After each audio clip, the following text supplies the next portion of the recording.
Just 2 minutes before the prestigious school event was set to begin, a royal car was turned away. Inside was Camilla's sister, fuming, her access revoked at the last possible moment. Witnesses froze. No one could believe who had issued the order. But now, the truth is out, and Prince Edward's decision has sent shockwaves across the entire monarchy. Before we go deeper into what this really means for the royal family, make sure to subscribe so you don't miss a single update. It wasn't supposed to happen like this. The press had already arrived. The school's stone courtyard had been freshly swept, security briefings completed, and the staff meticulously prepared for the royal arrivals. Everything was set until a blacked-out vehicle rolled to a stop, and the unexpected happened.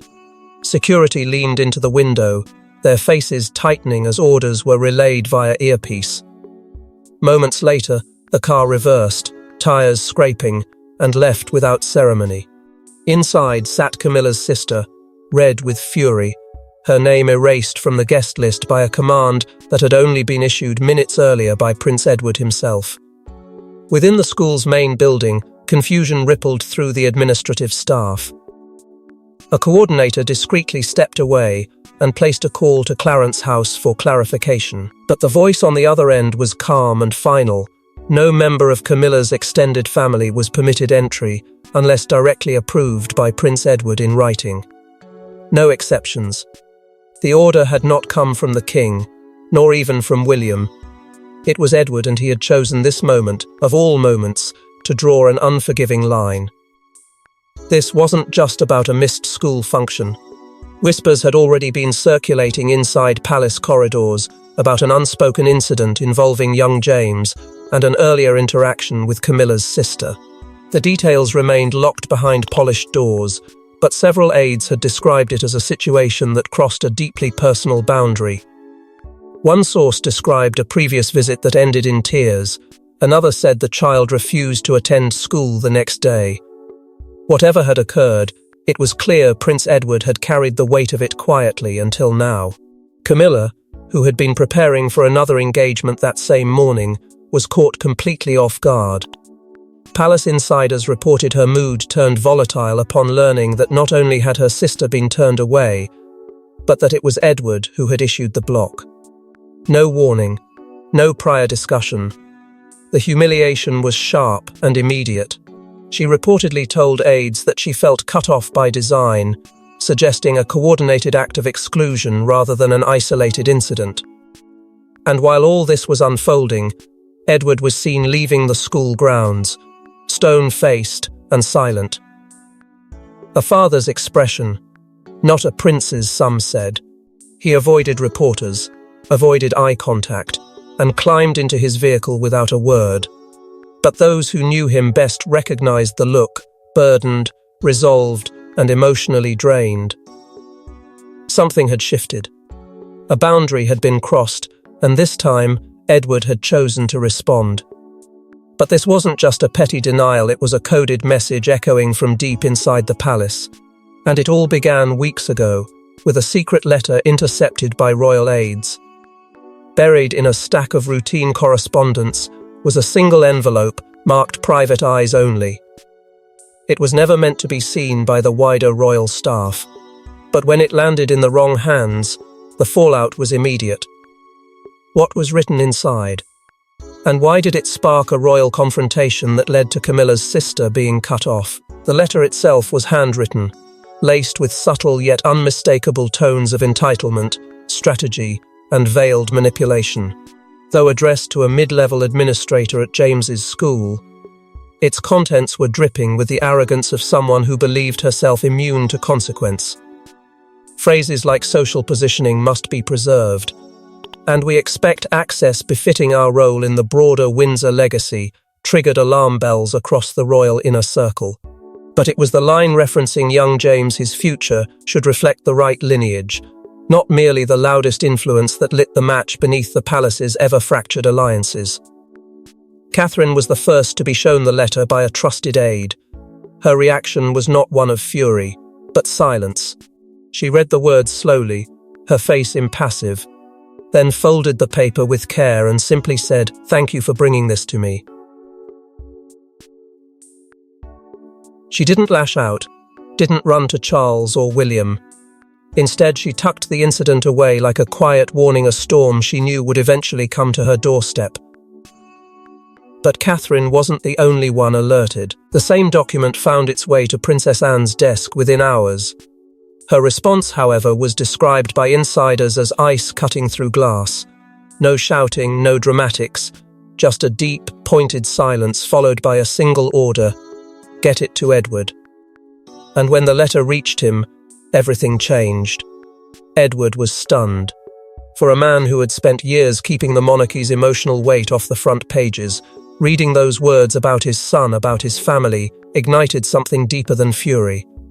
It wasn't just an insult, it was a challenge to the Crown's new values. He summoned a private meeting with only 3 aides present. What they witnessed wasn't just a decision, it was a transformation. In that moment, Edward stepped into a role he had long avoided: the protector, the enforcer. He penned an internal memo that same night. Short, sharp, and unambiguous. From this point forward it read, "No member of Camilla's extended family is to be granted access to royal children's events without direct and written clearance. This is not punishment, this is protection. We will protect the children at all costs." The message sent a tremor through palace corridors. Some staff called it radical. Others, long fed up with the whispered politics of proximity, quietly applauded. It wasn't just about a letter anymore, it was about drawing a line.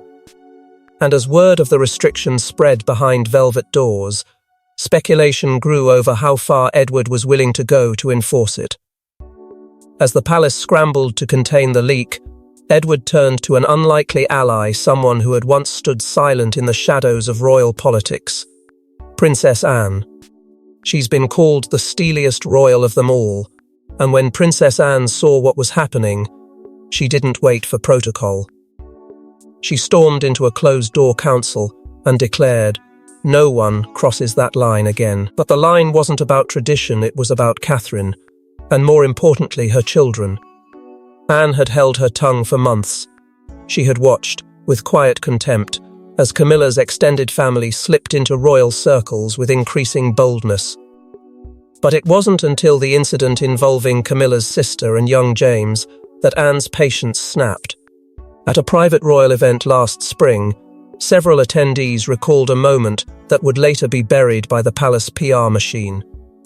Camilla's sister had allegedly cornered a vulnerable James, questioning his security detail, probing about Catherine's schedule, and making offhand remarks about real influence within the family.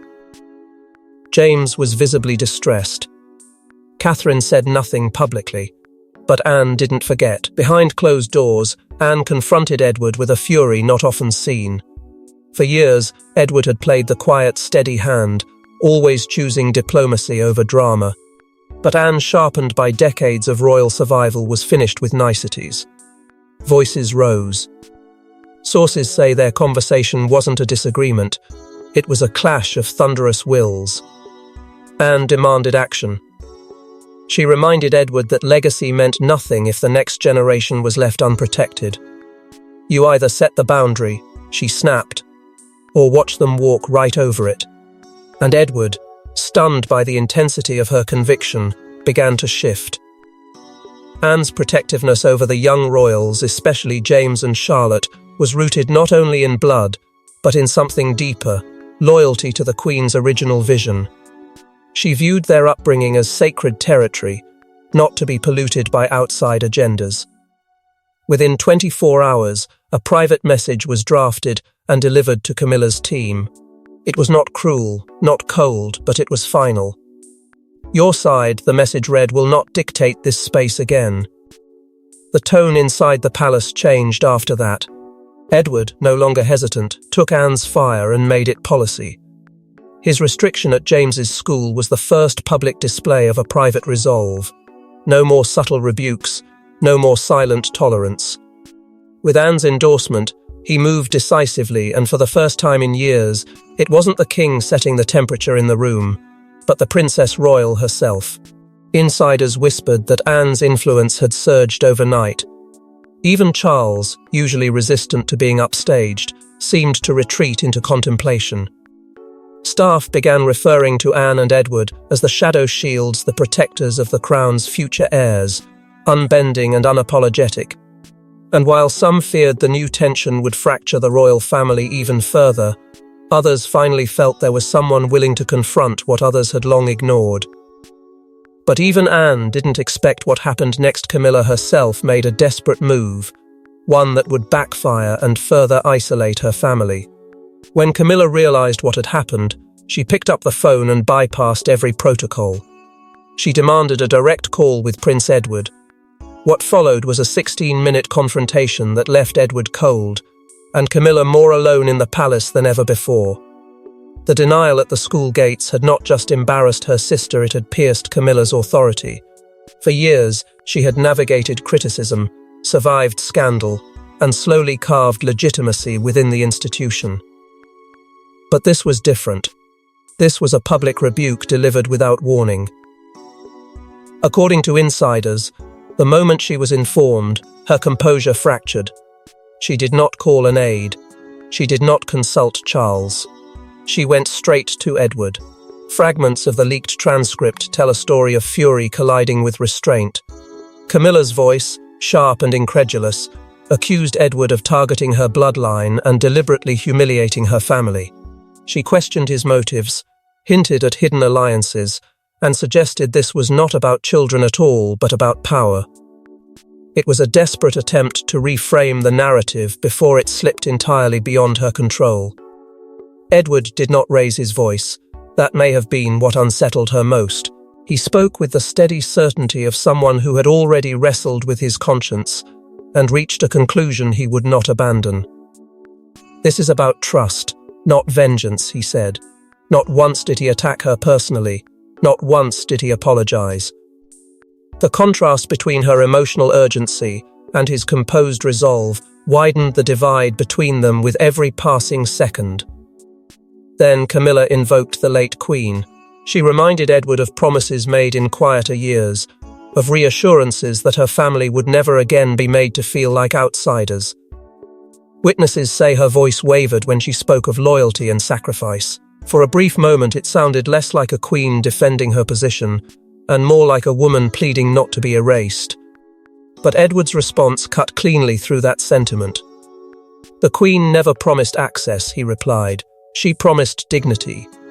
The distinction was brutal in its simplicity. Access was privilege. Dignity was respect. And in Edward's view, those were not the same currency. If boundaries had been crossed subtly, strategically, repeatedly, then dignity meant drawing a line before more damage was done.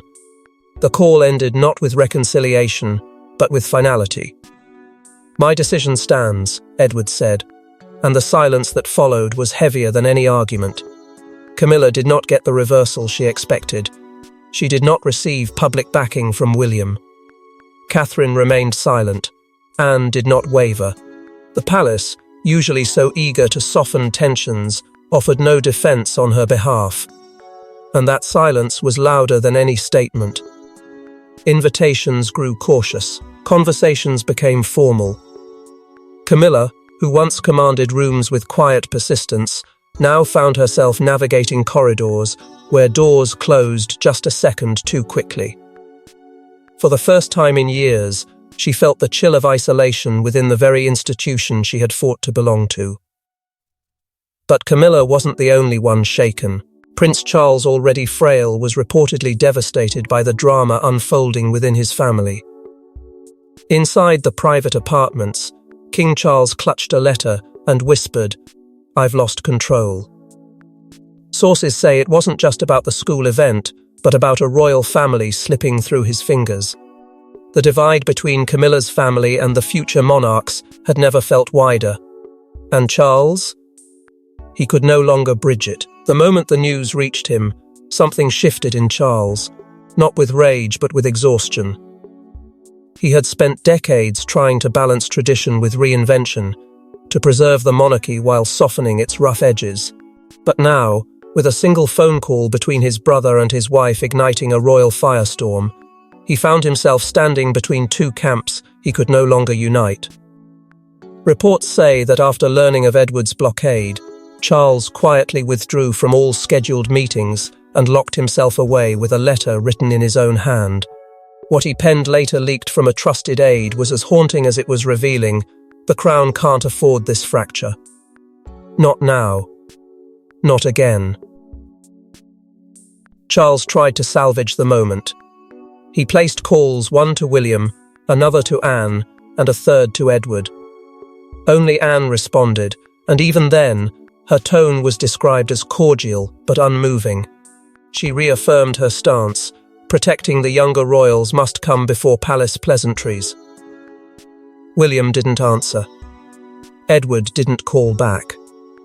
The silence, once unthinkable, had now become a defining trait of Charles's reign. Behind closed doors, Camilla's voice carried sharper. She demanded an explanation. Not from Edward, she had already failed there, but from the one man she believed owed her loyalty. "You're letting them sideline my entire family," she reportedly cried. But Charles, caught between the loyalty of his blood and the woman who had stood beside him through scandal and solitude, said nothing. His heart may have ached, but his crown now rested on ground more fractured than ever before. That fracture was no longer metaphorical, it was structural. Aides revealed Charles began cancelling minor engagements under the guise of reflection, though insiders whispered it was more than that. It was emotional paralysis. For the first time, the king was witnessing the erosion of his influence not from the outside world, but from within the family walls. The alliances that now carried real power were no longer built around him. They orbited Anne, Edward, and most unshakably, William and Catherine. The future was no longer shaped by Charles's hand, but by forces he once believed he controlled. His solitude deepened. The throne, heavy with both duty and legacy, no longer offered the stability it once had. And while Camilla pressed for him to assert control, the truth had already revealed itself. Control had passed elsewhere. The monarchy was evolving again, and not under his leadership. As Charles withdrew, William stepped forward this time, not as heir, but as a father protecting his own legacy. He never issued a statement, never made a public move, but Prince William didn't need to. Behind the scenes, a hidden royal council was quietly convened, and its conclusion was chilling. Camilla's family must not interfere with the next generation. Edward had acted, yes, but not alone. The truth began days before the school event, behind tightly closed doors in one of the lesser-known royal residences. No press, no advisors, just three figures, William, Edward, and Anne. Each arrived with their own burden, but all shared a single objective: protecting the monarchy's heirs. What began as a conversation about James's recent discomfort evolved into something far greater. They spoke of boundaries, manipulation, and legacy. They discussed influence not just of titles and estates, but of proximity, of quiet whispers around impressionable children. The meeting stretched into the night, and when it ended, something had crystallized. Camilla's family, they agreed, could no longer be allowed access without scrutiny. The line had to be drawn, and this time it would be enforced. Palace aides, never told the full scope of the meeting, began whispering. Some called the trio the line-keepers, guardians of a future monarch's world, not just protectors of the crown, but of the children who would one day wear it. And with that unofficial title came an unspoken authority. New measures were set in motion. A document drafted behind closed doors established a quiet yet potent protocol, Royal Access Guidelines, designed to shield George, Charlotte, and James from external influences. Attendance at school functions, play rehearsals, even casual gatherings would now require clearance. Not from the king, not from the palace office, from the line-keepers themselves. Edward, once hesitant to assert himself beyond his ceremonial roles, was given full discretion over James's safety and boundaries. Anne was tasked with oversight across engagements involving Charlotte, and William, whose silence was never weakness, would serve as the final authority for anything concerning George. The royal circle didn't shrink, it solidified, and Camilla's side of the family, once edging closer to full visibility, was now officially sidelined. There were no public declarations, no royal announcements, but behind palace walls, the new era had begun, one where emotional connection no longer guaranteed access, where the crown's protection extended not just to bloodlines, but to innocence. William hadn't spoken a word to the press, yet the effect of his alignment with Edward and Anne was seismic. Every movement of Camilla's relatives was now observed with sharp eyes. Invitations began to disappear. Names quietly vanished from guest lists. It was no longer about retribution. It was strategy steeped in history, driven by survival, and executed with cold precision. The message was unmistakable. The next generation would rise untainted by division, politics, or opportunism. And if keeping that vision intact meant turning against those once considered allies, then so be it. But while this new alliance formed, Camilla's sister wasn't done yet. She turned to the press. And that's when everything truly exploded. Within hours of being denied access, Camilla's sister made a move no royal relative had dared in decades. She leaked her version of the truth. Headlines lit up. Accusations flew. And for the first time in years, a single woman threatened to unravel the crown's carefully rebuilt image. The tabloids were the first to strike. An exclusive interview landed with surgical timing, filled with explosive quotes from Camilla's sister. She painted herself not as a bitter outsider, but as a wronged woman with a front-row seat to what she called the inner collapse of royal unity. She accused Prince Edward of wielding power through paranoia, of punishing her for simply caring about her nephew. She claimed favoritism had infected the halls of the palace and directly named Catherine, alleging the Princess of Wales had created an environment of silent exclusion, where access was determined not by blood, but by allegiance.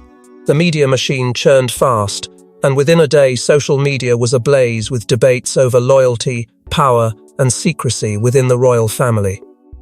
Inside the palace, panic briefly flickered. The communications team scrambled to draft a neutral response, careful not to escalate but equally determined not to legitimize the claims. The statement they issued was vague, stressing the monarchy's commitment to privacy and the well-being of all royal family members, especially the younger generation. But behind closed doors, the reaction was far less measured. Courtiers described the move as reckless and incendiary, a direct violation of the unspoken pact that even the distant branches of the royal family were expected to honor. Public opinion fractured. Some called the expos brave finally, someone speaking against the unseen royal machine. Others saw it for what insiders knew it was, a desperate last-ditch attempt to claw back relevance. The narrative spun wildly, with talk shows dissecting Catherine's role, Edward's authority, and Camilla's influence.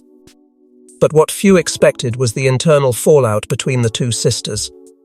Sources revealed that Camilla was livid, not with the palace, but with her own blood. She had not approved the leak. She had not known it was coming.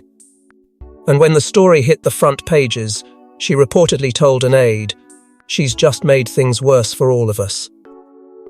Through it all, Catherine remained silent, unshaken. Aides close to her claimed she read the article once, then moved on without a word. When asked whether she would respond, she simply replied, "The truth protects itself." Those 5 words became a quiet mantra within the palace, signaling that no defense was necessary when your actions spoke louder than accusations. But just as the storm threatened to spiral out of control, an unexpected source stepped in with a voice that no one could ignore: Lady Louise. In a moment of unexpected clarity, Lady Louise stepped forward not with a press release, but with a handwritten note that surfaced mysteriously at Windsor. "This is why we stay quiet," she wrote. But what followed was a powerful reflection on duty, boundaries, and betrayal that silenced even the harshest critics. The letter wasn't addressed to anyone specific, yet it reached everyone. Quietly placed within the Windsor Residence Library, it was discovered by a member of staff and circulated discreetly among senior royals. Written in Louise's unmistakable hand, the tone was neither bitter nor accusatory but deeply honest. She spoke of what it felt like growing up in what she called a house of glass, where every smile could be misinterpreted and every quiet moment recorded by someone else's narrative. She described watching, for years, as boundaries were stretched by those not born of the bloodline, but desperate to benefit from it. Without naming names, she referenced visits that lingered too long, questions that carried agendas, and the aching weight of pretending not to notice. In one particularly poignant line, Louise praised her father. He was the quiet shield no one saw coming. It was a tribute not just to Edward's recent stance, but to his years of silent resilience, choosing consistency over attention, and choosing his family's emotional safety over royal performance. The words reportedly moved Catherine to tears. She read the letter in private, then folded it slowly and whispered to her aide, "That girl understands more than most ever will." Even King Charles, whose emotions had been guarded amid the turmoil, asked for a private moment with Louise after reading her words. Insiders say the meeting was brief but intimate. Louise did not speak for long. She didn't need to. Her letter had already said everything. For a monarch wrestling with the fractures in his family, her voice offered something no courtier, advisor, or strategist could: truth without ambition. What followed outside the palace was nothing short of remarkable. The public, long divided over the tension between Camilla's side and the core Windsor line, began to shift. There were no more calls for statements, no more tabloid speculation about who was right. There was simply respect for the young woman who had seen too much, said too little for too long, and finally chose to speak when it mattered most. Louise was hailed as the future conscience of the monarchy not because of any title she held, but because of the integrity she embodied. The note became a quiet turning point, a reminder that silence doesn't always mean complicity, and that the next generation, though young, was already rising with strength and clarity beyond their years. The storm around Camilla's sister began to fade, not with rage, but with reflection. Because once truth is spoken without malice, it becomes impossible to shout over. But even as the dust settled, one final twist remained a twist buried in Queen Elizabeth's own words, now resurfacing with chilling clarity. Tucked away in the Queen's personal notes, locked for years in the royal archives, was a forgotten decree. A directive few ever knew existed. In it, the late monarch made her position clear: the children come first.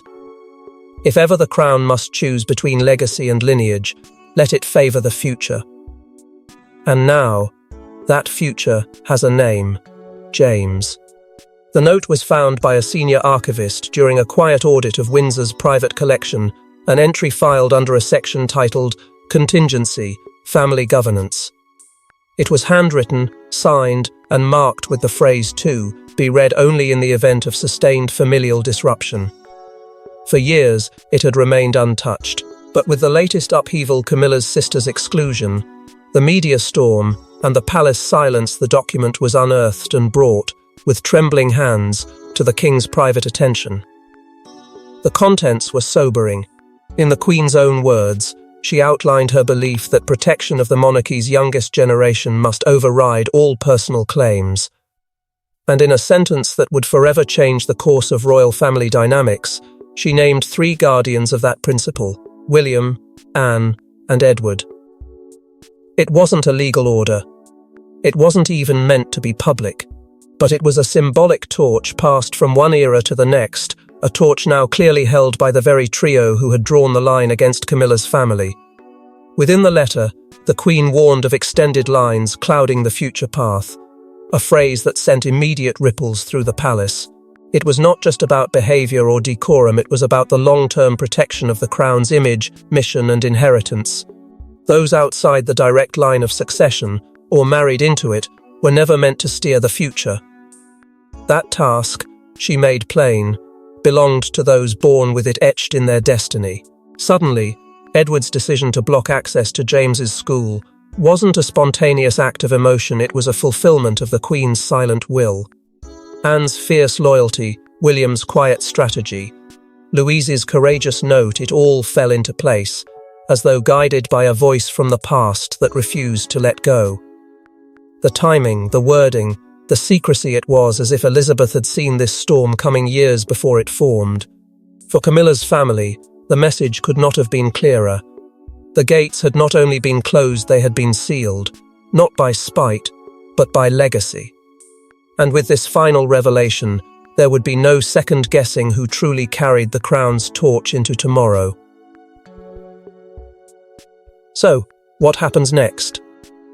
Will Camilla retaliate? Has the future already been sealed? One thing's certain, after what happened just 2 minutes ago, the royal game has changed forever. Thanks for watching. Please don't forget to like and subscribe, and we will see you in next one.